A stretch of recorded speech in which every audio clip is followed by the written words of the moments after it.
Hey everyone, it's Glenn with Vegas Backyard Prepper, and today we're canning up some chicken broth.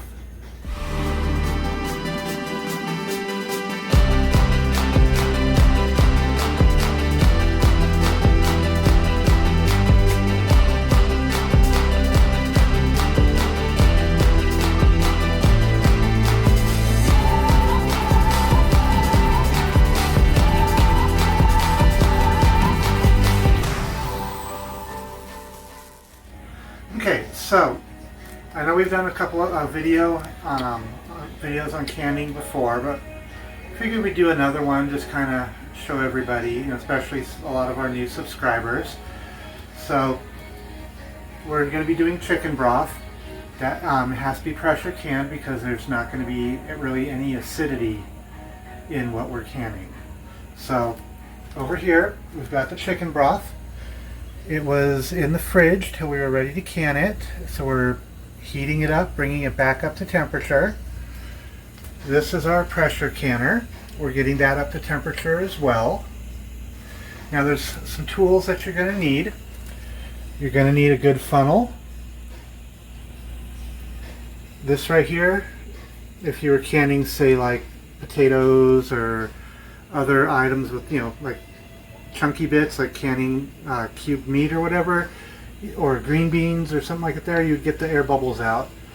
But this side here shows you the headspace. Headspace is the amount of room you have from the top of the jar to the surface of whatever you're putting in it. And with what we're doing today, we need 1 inch of headspace. Our little lid magnet, we've got our lids already preheated and sanitized. We boiled these for a few minutes just to make sure that it killed off any bacteria. A ladle to scoop into the jars, and then this is a jar lifter. Use this to grab your jar, lift it up, because you don't want to stick your hand in this when it's hot. Now, over here, I'm keeping my jars nice and hot. We already sanitized them, sanitized the sink, and put boiling hot water in there to keep them hot. You do not want to pour hot food into cold jars, nor do you want to pour cold food, hence why we're heating that up, into hot jars. You'll crack your jars. So we've got the jars staying hot, we've got the chicken broth heating back up. So when we're done with that, oh, almost forgot the most important part of the pressure canner, the lid. Let me go get that.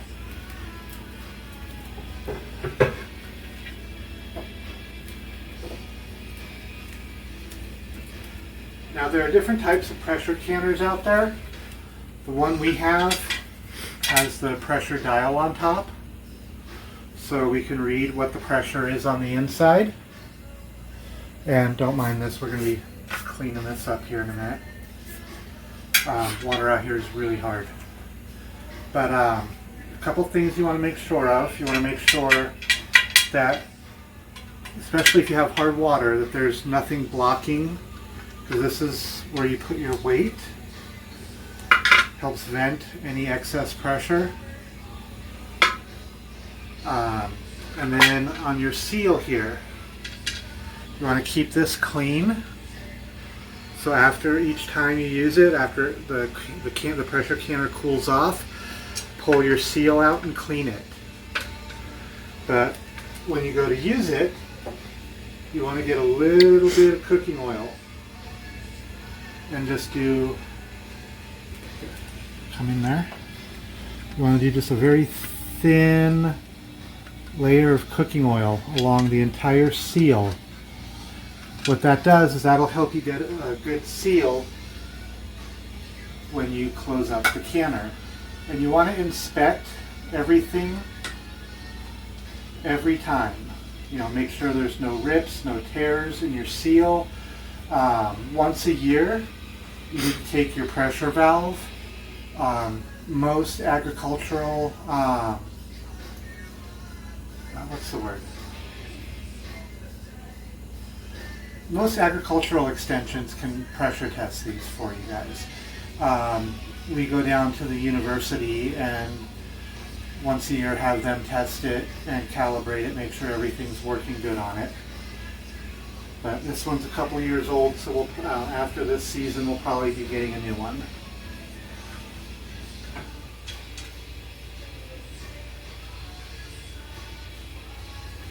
Okay, so we've got that on there. I'll be right back. Set this off to the side till we need it.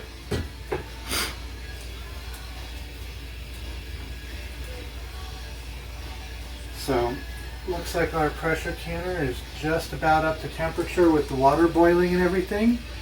And it also looks like our chicken stock is nice and hot. We did strain it through metal strainers, so that way we get all the big chunks out of it. But it's going to have a little bit in there. You know, a little bit's not a bad thing.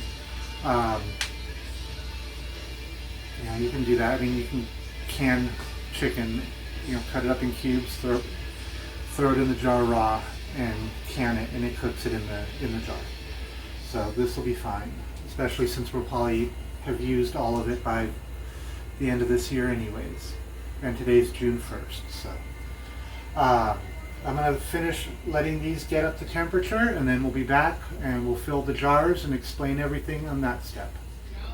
Okay, so now we've got our pressure cooker up to temperature, our broth is up to temperature, so we're going to go ahead and start filling the jars. So, jar grabber.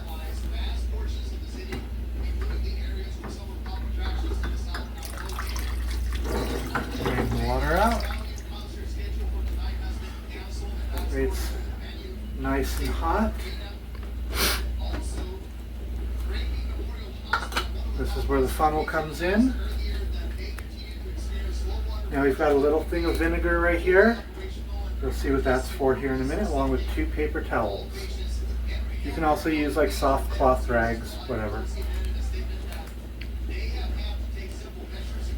And all we're going to do is ladle in the broth.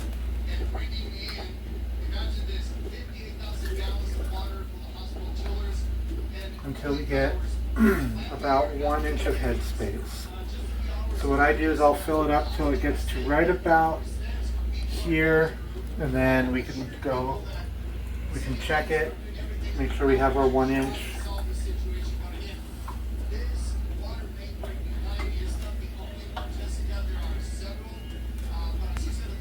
There's not really going to be any bubbles.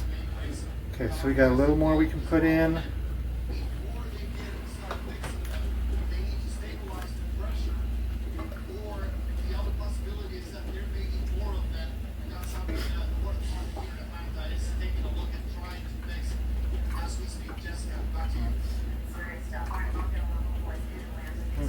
Try that.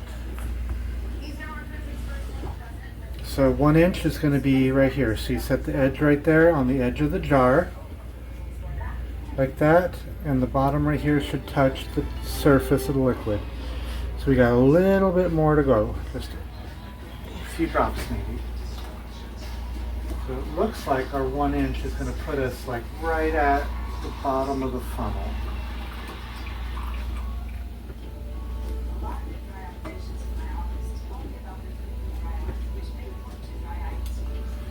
So there we are, it's touching 1 inch headspace.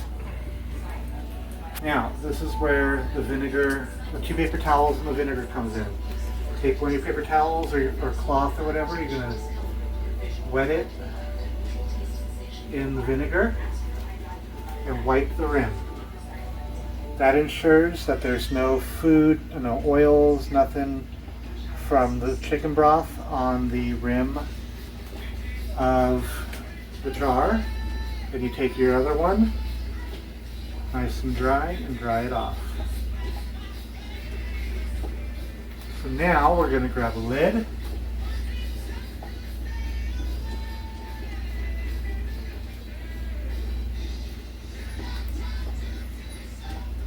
Set the lid on. And your band. this is the important part. You only want to get it finger tight. You don't want to crank it down. That'll defeat the whole purpose. Just finger tight. Just enough to where it's going to stay on, keep the lid in place. Then we grab our jar lifter. We're going to set it right into the canner. And they're going to be set up all the way around with one in the middle. So once I have them all filled and in there, we'll come back for that next step. Okay, so getting the last one filled here. Just pour this. Keep an eye on your head space.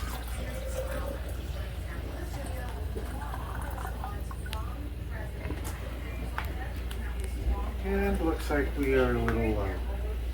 So since it's just chicken broth, put a little bit of hot water in. We'll mark this one, make sure we use this one first.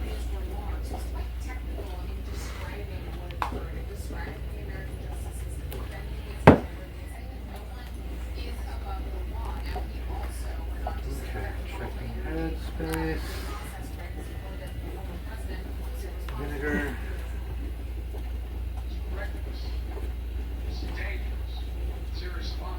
And then dry off.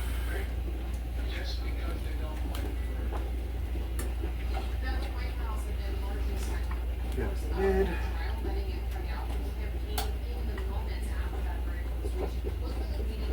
Make sure it lines up.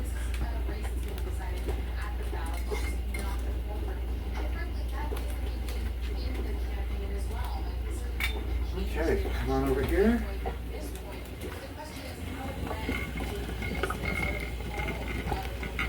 Okay, and then just kind of rearrange them. You want them close to each other, not completely touching. Sometimes you might have to turn them a little bit. Okay, I think we are good. So now, let me go get the lid. Oh, and a little tip for when you're pressure canning, when you have the water in there, you follow the instructions for whatever pressure canner you have.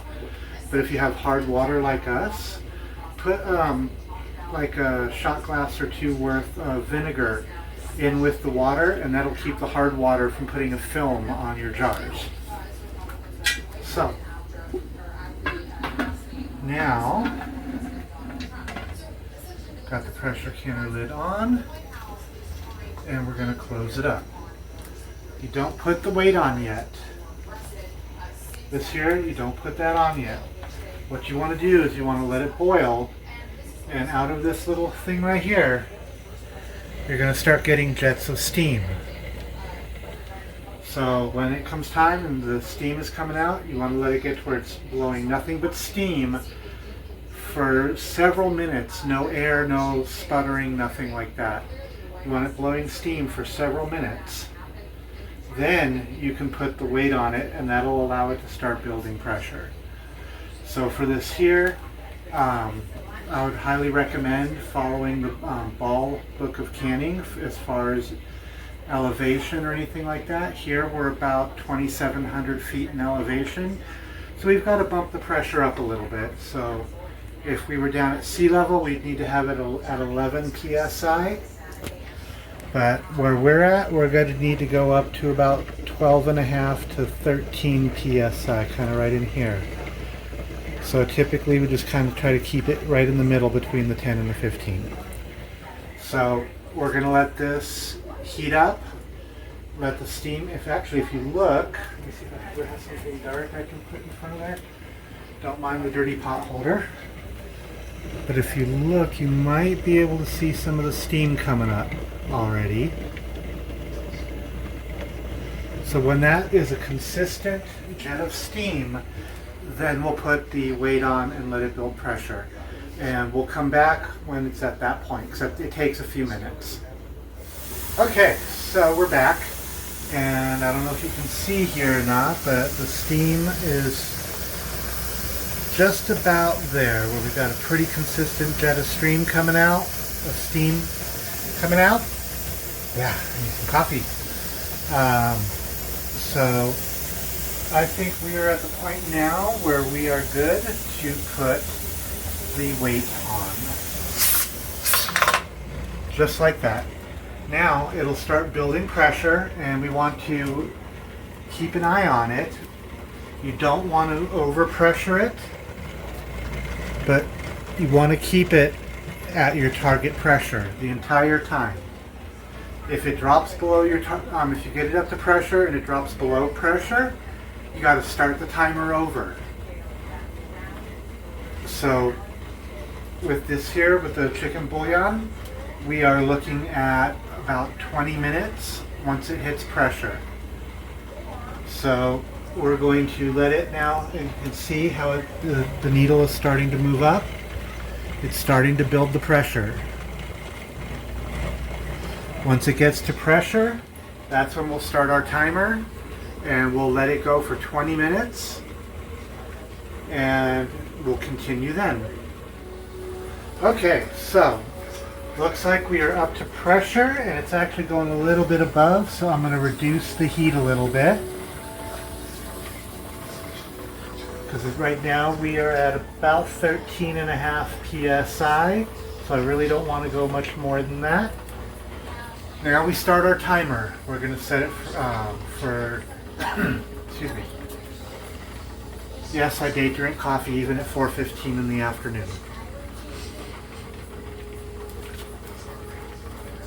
So we're going to set our timer for 20 minutes. And when this beeps, we turn off the heat and let the pressure drop all the way back down to 0 on its own, to where this right here, it's a pressure indicator. Once that drops down, we'll let it sit until it's pretty much cool to the touch. Then we'll open it, pull the jars out, and let them sit on the cooling rack overnight. So we'll be back when the timer goes off, and we'll show you everything from there. The next step there from there. Okay, so the timer just went off. We turned off the heat already. So we're going to let it cool down, let this pressure drop all the way back down, let it drop, let it cool off a little bit. You never want to try to speed up this part by like letting the pressure out or whatever.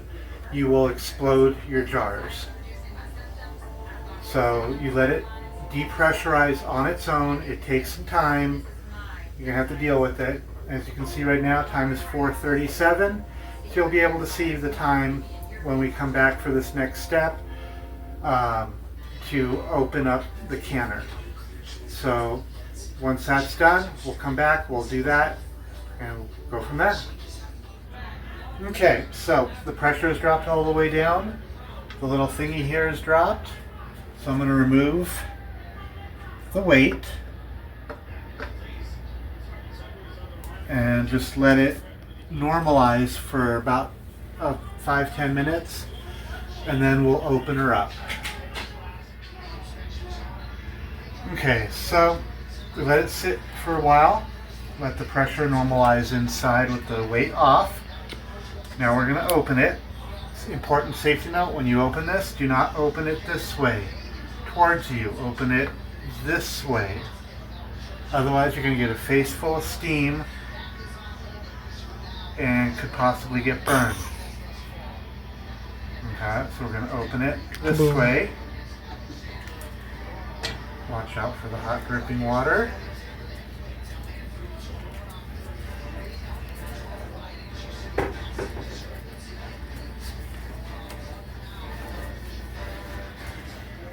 And then, one by one, just pull each of them out. Now these will sit to cool overnight. I'm not going to mess with them, not going to disturb them, just going to let them be. You'll notice the little bit of solids have all settled at the bottom, which can easily now be separated out when you go to use it.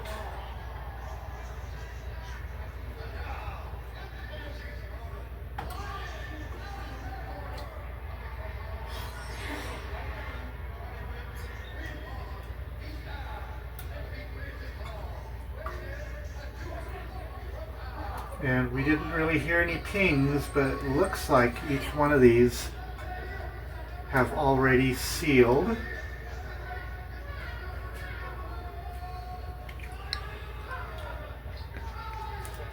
The little button looks like it's already popped down, so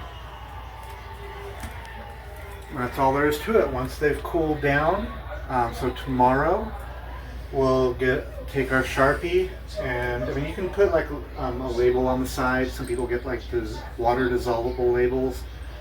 However you want to label it is up to you. We just take, since you can't really reuse the lids anyways, we just write what it is on the lid and the date that it was canned.